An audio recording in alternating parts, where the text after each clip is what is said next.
Sunday mornings at 10. This is Chicago's Morning Answer with Dan Proft and Amy Jacobson on AM 560. The Answer.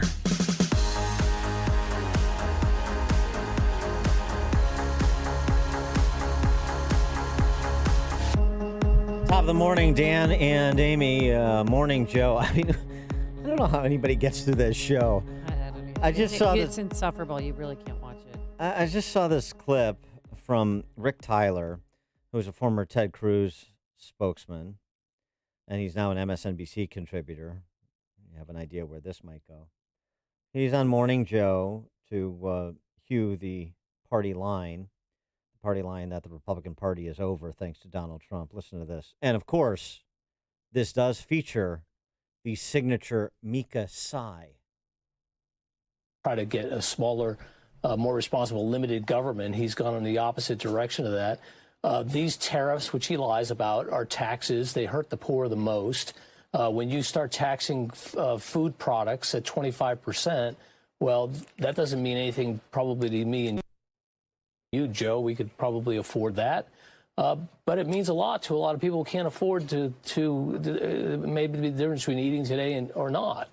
And, on issue after issue after issue, the Republican Party's, what it used to say it stood for, it doesn't stand for those things anymore. The Republican Party is, as far as I can tell, is gone, dead, and buried. And it's probably never coming back. Doesn't exist. And the history of the Republican Party, and it's changed. Many things have changed over the years, but it started as an abolitionist party. It started as a freedom party. This 6 of the 9 planks of the original Republican Party were civil rights planks, and the Republican Party was a civil rights party for its first 100 years, and it just somehow lost its way, and it's just tragic that it would end in this way. And Democrats need a competitive party, in my opinion. And right now, they don't really have one.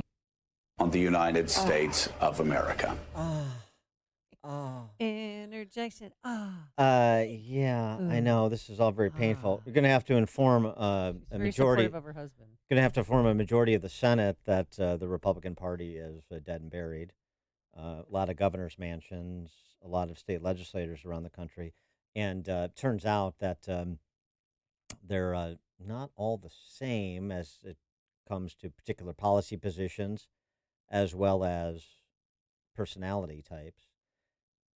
I mean, so I just think this is so overwrought.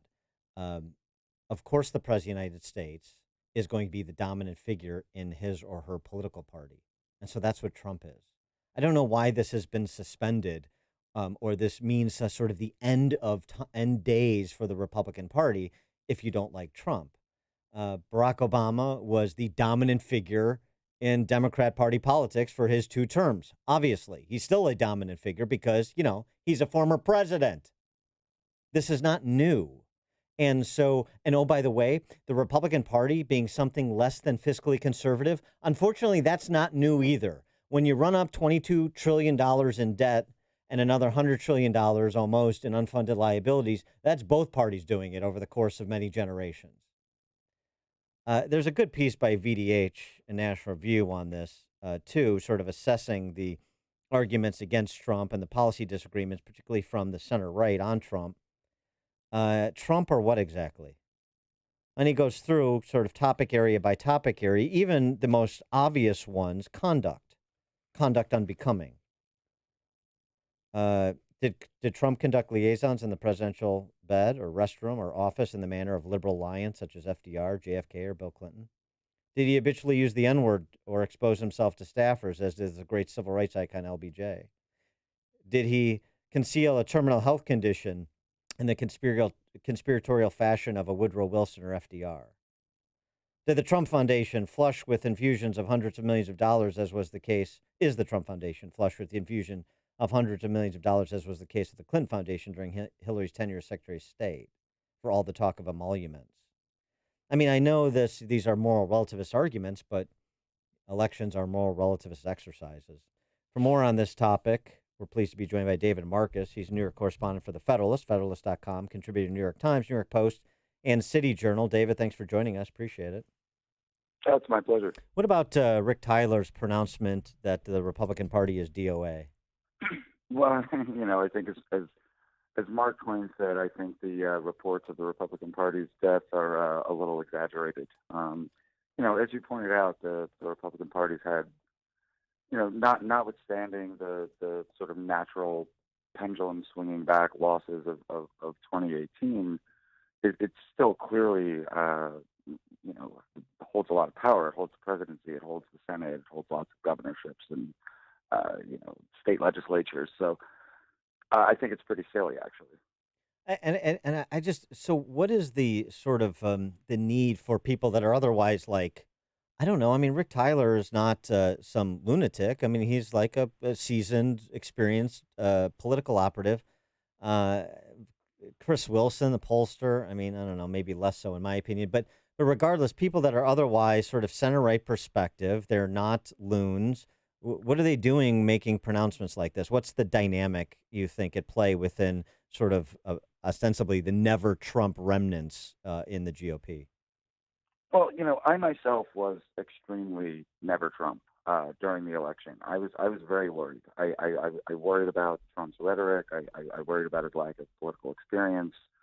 And the Wall Street Journal at one point called me, one of the leaders of the Never Trump movement. About a year into his presidency, I realized the sky wasn't falling. The country wasn't on fire.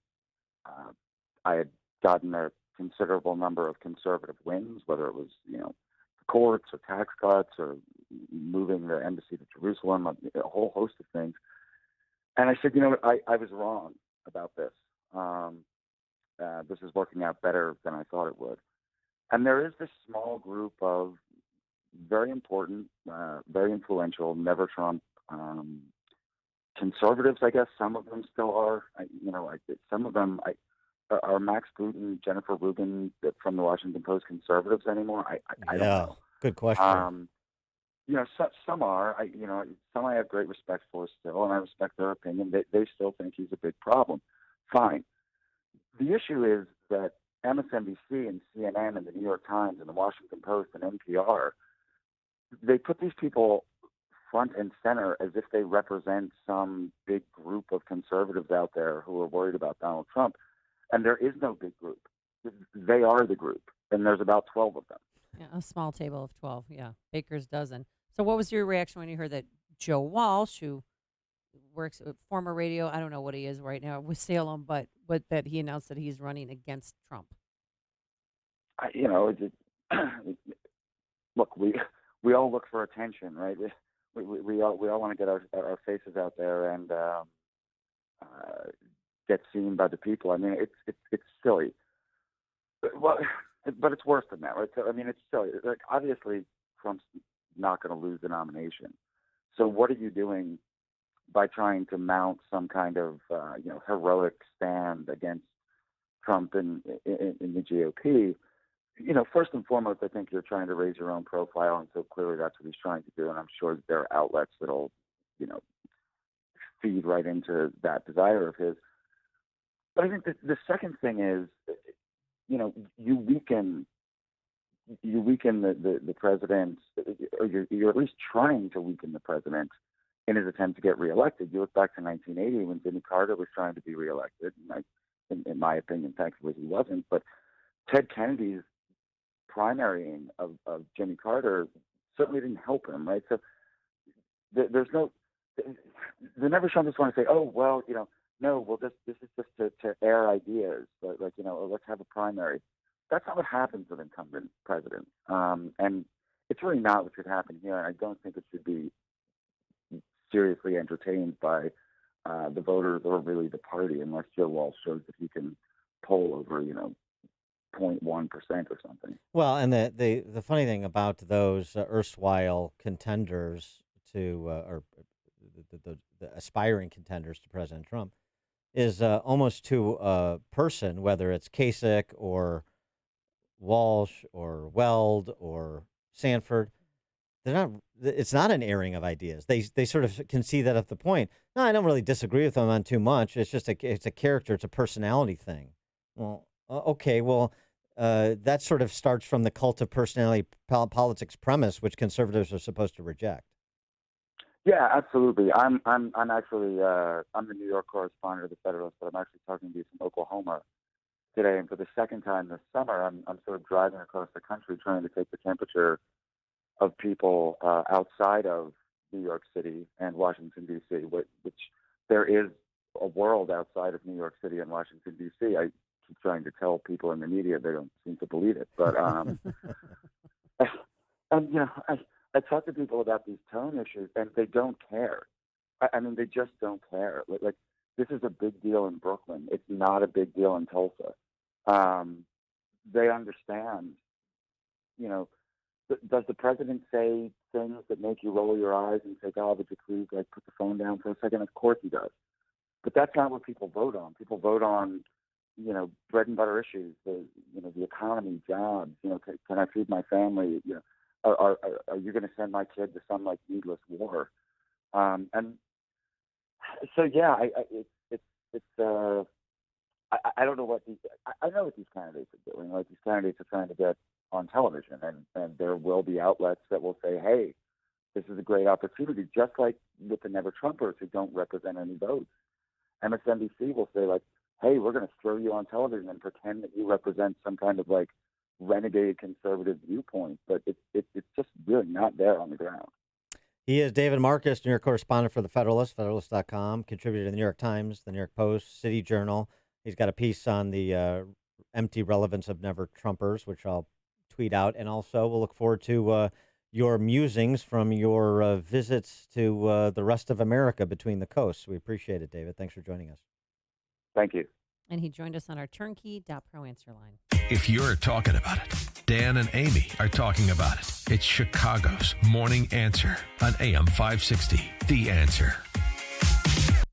Discover Westmont, a community nestled in the heart of DuPage County with top-notch schools, beautiful affordable housing, and excellent dining and shopping.